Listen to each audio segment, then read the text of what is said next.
this Instagram model is really popular. Her name's Mona.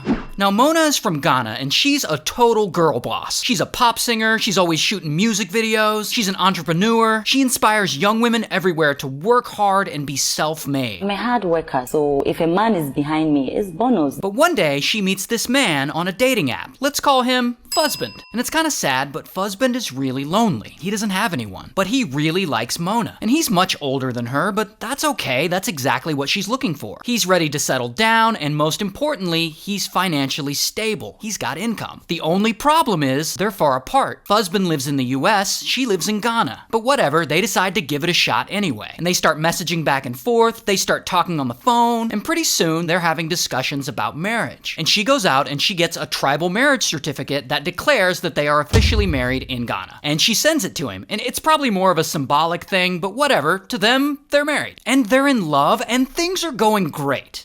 Until one day, Mona's father's farm in Ghana runs into financial trouble. So she hits up Fuzzband asking for help. And Fuzzband's a nice guy, so he's like, yeah, I'll help your family. And he wires her a little money. It's not a lot, but it helps. And soon after, the farm needs money again, so he wires her a little more. And she asks again and again and again. And eventually, over a period of time, he had wired her a total of around $90,000 to help her father's farm. Then, shortly after that, like out of nowhere, boom! Mona gets arrested, and everyone's shocked. She's an influencer, 4 million fans. Why was she arrested? Apparently, the FBI had been on her trail for a while, suspecting her of romance fraud. She allegedly targeted Fuzzband because he's older, he's lonely, and he has money. And she tricked him into fake marrying her so she could con all of that income out of him. There allegedly is no struggling farm. She just wanted to fund her lifestyle. Now, she obviously didn't tell him who she really is, or he could have looked her up and seen her on Instagram, riding in luxury cars, wearing Dolce & Gabbana, and here's a TikTok she made shopping at Dior right before she was arrested, probably spending that farm money. Oh, but it gets worse. Not only was Mona allegedly scamming Fuzzband, but she's also allegedly part of a cybercrime criminal network in West Africa. And their whole thing is targeting and scamming individuals like Fuzzband, and then the group will share in the profits. And when she got arrested, she and the group had allegedly stolen over $2 million